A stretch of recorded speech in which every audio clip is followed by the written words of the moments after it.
think one of the hallmarks of the liberal university is the open and collegial discussion of ideas, even controversial ideas, as is the case here, perhaps. But we have two speakers who have agreed to come and talk about the question, is there a conflict between economic growth and environmental protection? And I'm going to introduce one of the speakers and then have someone else introduce the second speaker. But before I introduce the first speaker, I would like to say a few words of thanks to some sponsors for this event, the FMU Artists and Lecture Series, the South Carolina Sustainable Universities Initiative, the FMU School of Business, and the FMU Department of Biology, without whose support this event would not have occurred. So thanks to all of these organizations and people.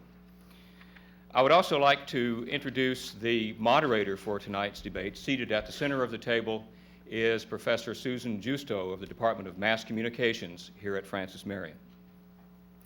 It's my pleasure to introduce the first participant in tonight's debate. Dr. Brian Czech is the president of a nonprofit organization called the Center for the Advancement of the Steady State Economy. Dr. Czech has extensive background in wildlife biology and conservation biology. You can see a list of his accomplishments in the paragraph on the second page. His academic background includes a BS in wildlife ecology from the University of Wisconsin, a PhD and a Master MS in wildlife science from the University of Washington, and a PhD in renewable natural resources from the University of Arizona. He's also adjunct faculty at Virginia Tech, where he teaches courses in endangered species management and ecological economics, which is a relatively new field that you'll learn about tonight. He's also the author of 2 books, including Shoveling Fuel for a Runaway Train, Errant Economists, Shameful Spenders, and a Plan to Stop Them All. Now that you've heard from the tree hugger tonight, it's my pleasure to turn over the lectern to the official capitalist pig of Francis Marion University, and my good friend, the Dean of the Business School, Dr. Barry O'Brien.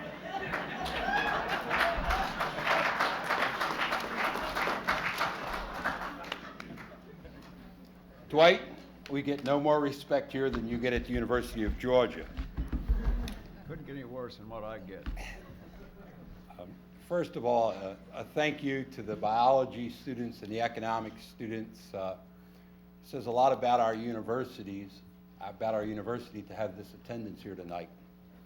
I'm an economist. Incentives matter. I hope your professors reward you justly.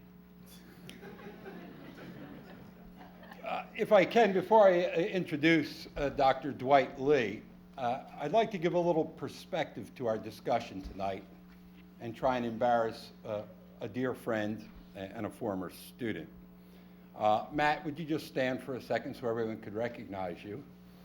Now you can sit back down, Matt. As a teacher, every once in a while you get a student to walk into your life that makes all the difference.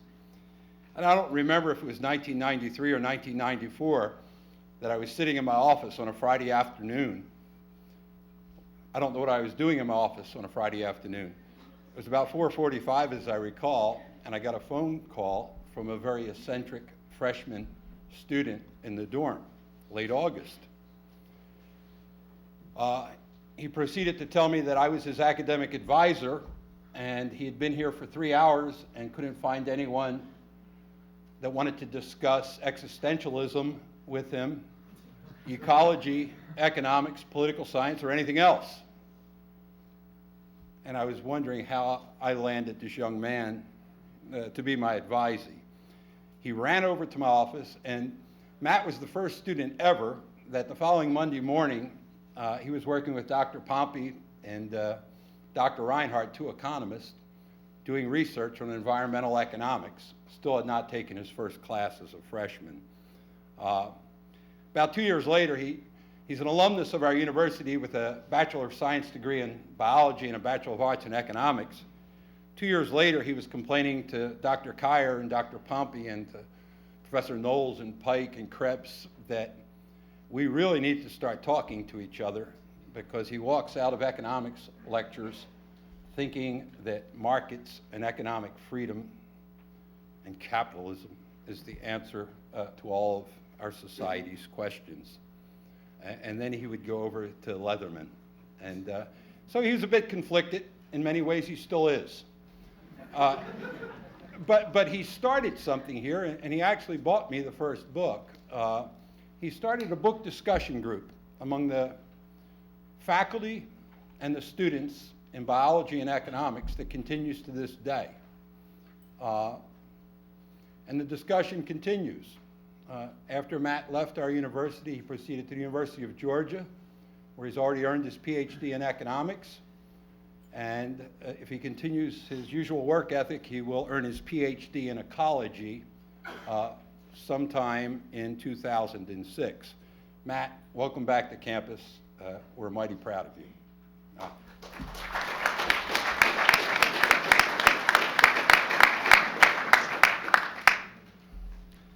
I was looking at Travis. Travis was the one who came up with the short bios in the program for tonight. And he said, "You'll introduce Dr. Dwight Lee tonight, won't you?" And I said, "I'll be glad to." And then when I looked at his curricular vitae and I shared it with a colleague, my colleague informed me that Dr. Lee had written more than I have ever read, which is not an overstatement. Dr. Lee earned his Bachelor of Arts degree from San Diego State University in economics with distinction, his PhD in economics from the University of California in San Diego. He's a professor of economics at University of Georgia and holds the RAMSEY Chair of Economics and Free Enterprise. He has received literally dozens of honors and awards, past president of the Southern Economics Association. He's written more than 12 books, more than 100 peer-reviewed journal articles, more than 150 magazine articles, and everything from Ford's to Economic Freedom. But what economists love about Dwight Lee is his wit, his wisdom, and his ability to take the economic way of thinking and apply it like a laser beam to everything from sex to crime to the environment. I hope tonight that he read the program and he'll focus his attention on the question at hand. So I'd like for you to give a warm welcome to Francis Marion, to Dr. Dwight Lee. Well, Dr. O'Brien is correct. It's time that we all learn to talk to each other. And it's exciting as a mass communications professor to see this many people from, I'm sure, so many different backgrounds coming together, if not to talk, then at least to listen. And this is something that we have not a lot of practice in our campus life sometimes, is engaging in unfamiliar ideas and thoughts that we aren't necessarily used to hearing out loud, and that get us out of our box a little bit. So this is going to be interesting tonight. We'll keep it very lively. I don't think we'll have to keep it lively. It's going to be lively, but it's also going to be authentic, and it's going to be very interesting for all of us, no matter where we are. And I'm sure we'll be doing a little bit of moving on our chessboard of knowledge tonight as we learn so many new things and are exposed to many new ideas. So tonight, let me tell you a little bit about the procedure. We'll open up with about 15 minutes from each of our speakers tonight to give their opening statements and let us know what they're thinking about in this topic. After that, we will open the floor up to discussion and to questions. And we have a few questions that were submitted by various students on campus through their professors earlier this month. So those questions will also be offered for answers and reflection. So I think we'll begin tonight with Dr. Brian Czech, who will, no, pardon me, Dr. Lee is going first. Excellent. Then Dr. Lee, you'll be going first tonight, and we give you 15 minutes. And I'll try to be polite when I take my hook and get you off the stage. Well, thank you, Susan. I thought I was going first, but I wasn't sure. And thank you very much, Barry, for that nice introduction. I'm trying to remember the article I wrote on sex. Maybe I wrote more than one, I don't remember. Which reminds me of supposedly a true story. Apparently some psychologist or sociologist or some group of academics did a survey recently people about my age to find out if we were still interested in sex and are still interested in members of the opposite sex. And the answer was yes, we still are, but we've forgotten why. Well, tonight's debate on is there a conflict between economic growth and environmental protection, my position will be, well, there's a conflict on everything. Economists like to talk about trade-offs, but I'm going to argue that there's not much of a conflict. I think this concern or this question arises out of the fear that a lot of people have that rich people use up more resources than poor people, including environmental quality, so that the more rich people we have and the richer they become, the more rapidly we're going to deplete our resources and degrade our environment. But this assumes that there's a fixed quantity of resources, and it assumes there's a fixed amount of environmental quality, and you can only use it up. You can't create it, you just use it up. And if that's true, the faster we use these resources, the faster they'll be gone. But economists think about things a little bit differently than that. We don't see the world as kind of a zero-sum game, where if I get more, somebody else gets less. If we use more today, that means there's always more or less in the future. There's a question. How do people get rich? Why are we richer today than people were 200 or 300 years ago or 1,000 years ago, and we're far richer today than they are? Is it because we don't have any more resources, we don't have any more wealth than they had, but somehow we're just the lucky few that have it all and other people have less? No, the whole world is richer. We're lucky, we're Americans, we're a lot richer than a lot of the rest of the world, obviously, but the whole world is richer than they were a couple hundred years ago or even 50 years ago. So how do people become rich? They become rich by producing more valuable goods and more valuable services. And they do it by using fewer resources for each unit of goods and services that we produce. And we also do it, and a lot of people find this hard to get their minds around, but I think it's absolutely true if you think about it, we also get rich by producing more resources. A lot of people think there's just so many resources out there and we're using them up. But the fact is, and I don't have time to spend a lot of time talking about this, but I'll spend a little bit, there are more resources in America today, and in fact in the world today, than there were when Columbus discovered America. I know he didn't discover America, when he first landed here in 1492. Knowledge is the ultimate resource. There were all kinds of things lying in the ground and under the ocean in 1492 that are resources today. They were not resources when Columbus arrived. Petroleum, I know a lot of people say, well, that's a bad resource. Well, we'll talk about that in a minute. Petroleum, that was just something that got, it kind of bubbled out of the ground in certain places. It wasn't a resource at all. It was a pain in the you-know-what. It stuck to your feet. It was a mess. It was not a resource. Today, it's a major resource. Sand. Sand wasn't much of a resource, but sand's a big resource today. You can substitute sand for copper. You make these fiber optic cables primarily out of sand, and you don't need to use copper now. And it's so much better than copper. We can have so much more information flowing through these fiber optic cables. Airways for trees, newsprint. We can get our news through airways now. Didn't used to be able to do that. We've turned the air into a very valuable resource, not just for breathing, but in terms of delivering the news. Chemicals. Hey, a lot of people don't like chemicals. I love chemicals. Actually, I am chemicals. That's all I consist of is chemicals. And I'm organic too. Everything I eat is organic. Although I don't always shop at an organic store. The fact is, chemicals have been substituted for clear-cutting forests. Let me talk about that in a minute. One reason as we get wealthier, we have a cleaner environment, and the evidence up to this point is pretty clear on that. A wealthier economy, a cleaner environment, is because as we get wealthier, we have more demand for environmental quality. We have more demand for all kinds of nice things, and there's nothing much nicer than environmental quality. Economists like environmental quality, despite what you may have heard. You know, I live in the environment. I want it to be as clean as possible. But when you're hungry, when you're sick, when you're generally destitute, you're not that concerned about how beautiful the vista is. You're not that concerned about pristine environmental quality. It's not surprising that the environmental movement in this country didn't start until somewhere in the 60s, 1960s, not the 1860s.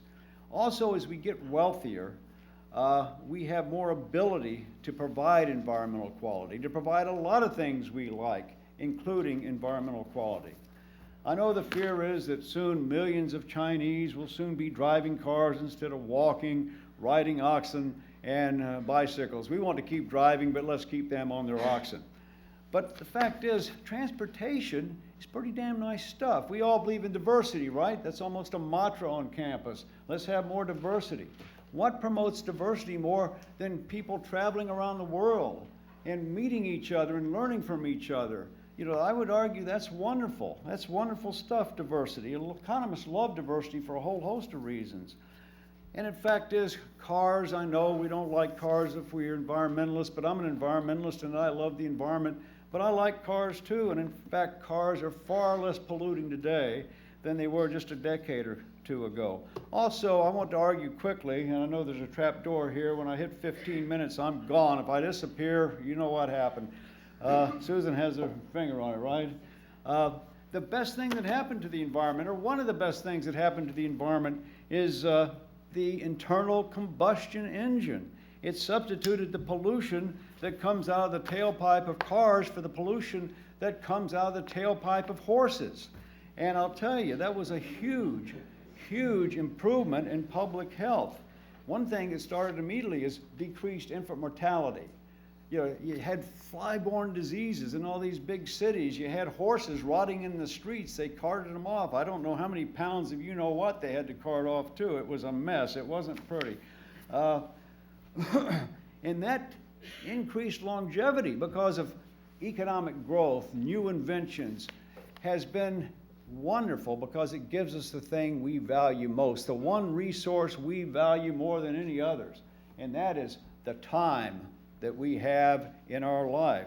You know, because longevity has increased dramatically in the last 100 years, and I'm in favor of that, even though you know, some people wonder if I'm going to live long enough to finish. I get a discount at the movie, senior discount, and that's because they say, well, he probably won't live long enough for the movie to finish. But the fact is, I'd have been dead 20 years ago if we'd have lived in 1900, if I'd lived in 1900. Infant mortality rate, and this is a result of increased wealth. The infant mortality rate was over 15 times what it is now in 1900. In 1900, the rate at which women died from childbirth was 100 times greater than it is now. We not only live longer, we live healthier. We live longer and healthier. We have safer jobs, safer, cleaner, faster, more reliable transportation. Diversity, like I say, that's wonderful because of this transportation. We can have more of it. Better health care, and we're less exposed now to some of the most horrible pollutants. The pollutants, when I was a kid, we had a lot of these pollutants. Polio, for example. My mother wouldn't let me go out and run around the block because I was a spastic, for one thing. I'd trip and skin my knee, but she's afraid I'd get, you know, lathered up and too hot and get a fever and catch polio. No, these were serious pollutants. Diphtheria, typhoid, malaria, polio, cholera, and a host of others. Wealth has allowed us to eliminate those. Photochemical smog, not very good. We'd like to get rid of it. But diphtheria, malaria, polio, cholera, these were serious pollutants.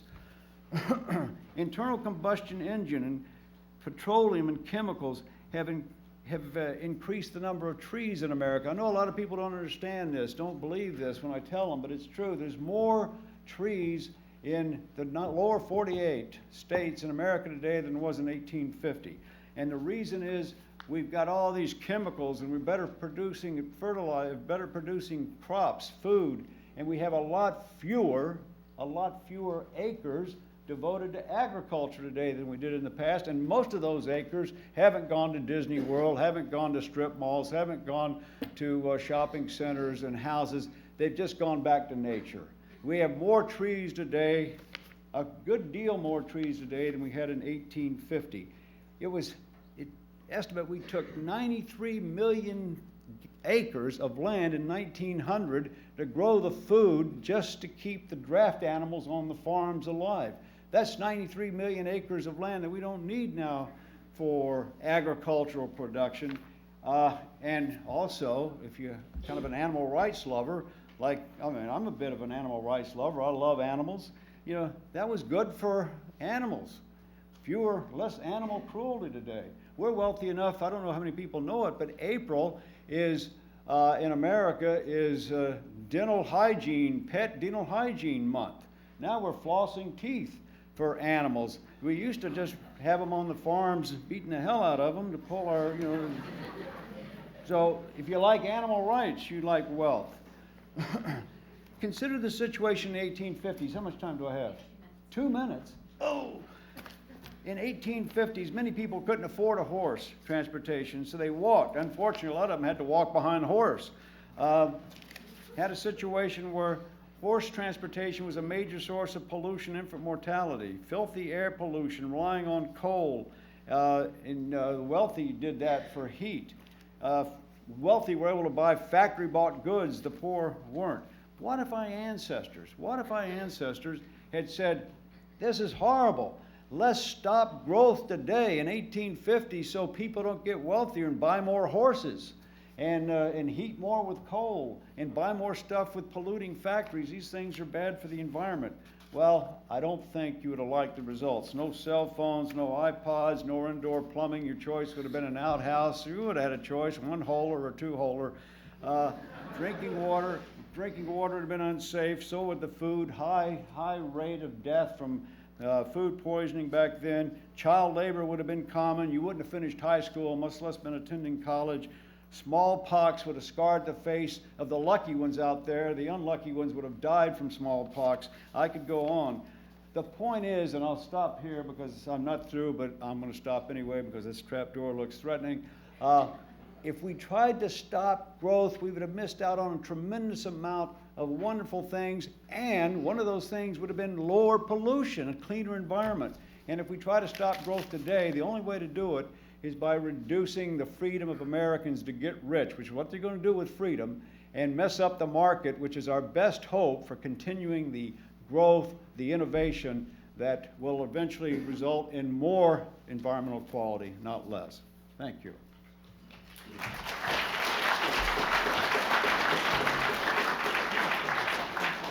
Thank you, Dr. Lee. Excellent. Just to remind everybody what our question is again as we listen to our next speaker, is there a conflict between economic growth and environmental protection? To offer a second opinion, we have Dr. Brian Czech.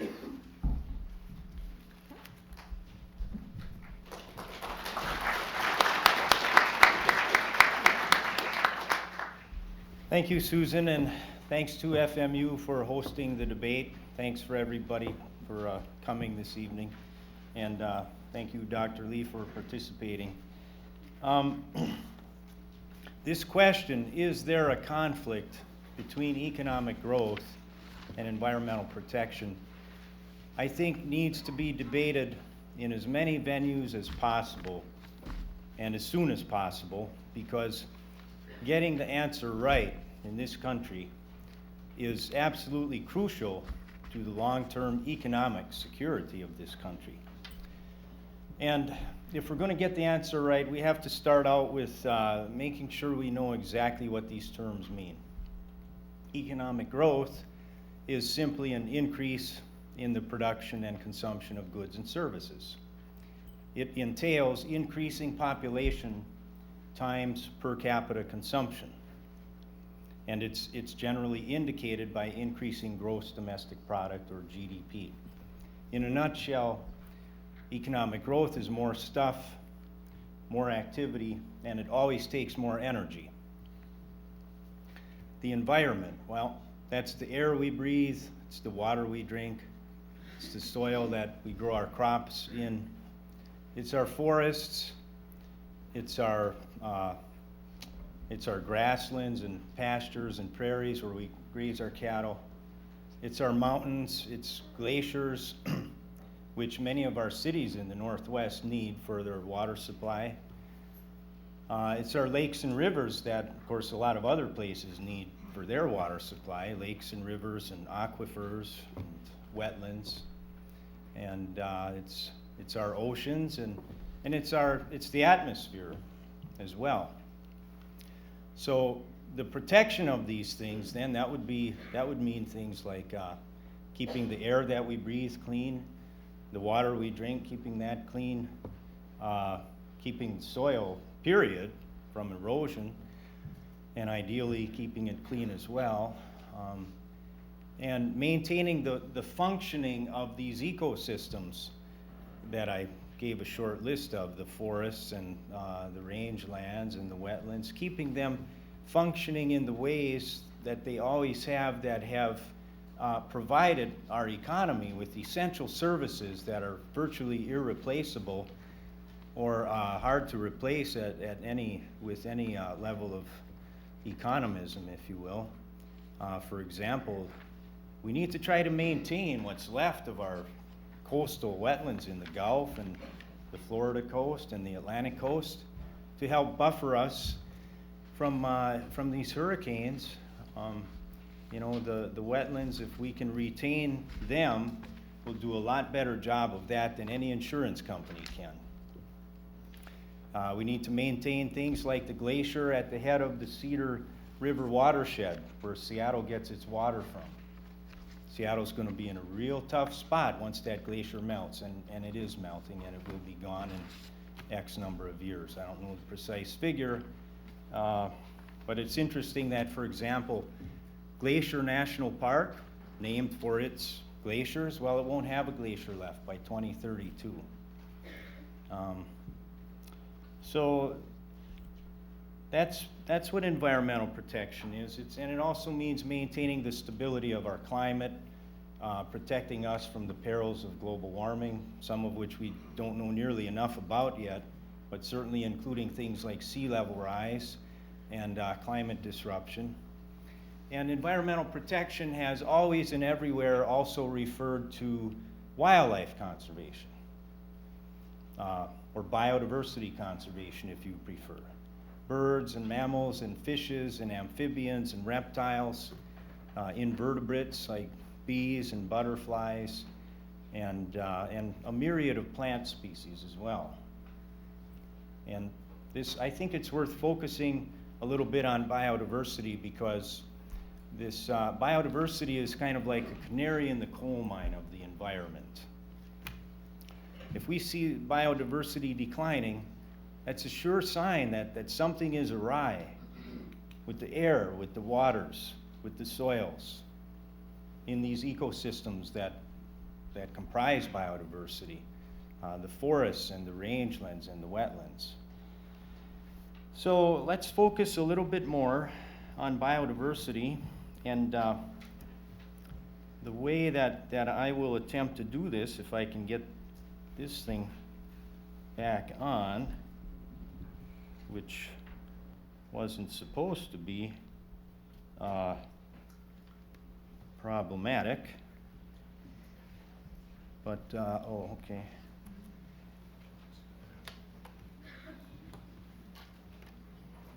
What'd you have to touch? Smartboard computer. Okay, I think we're set.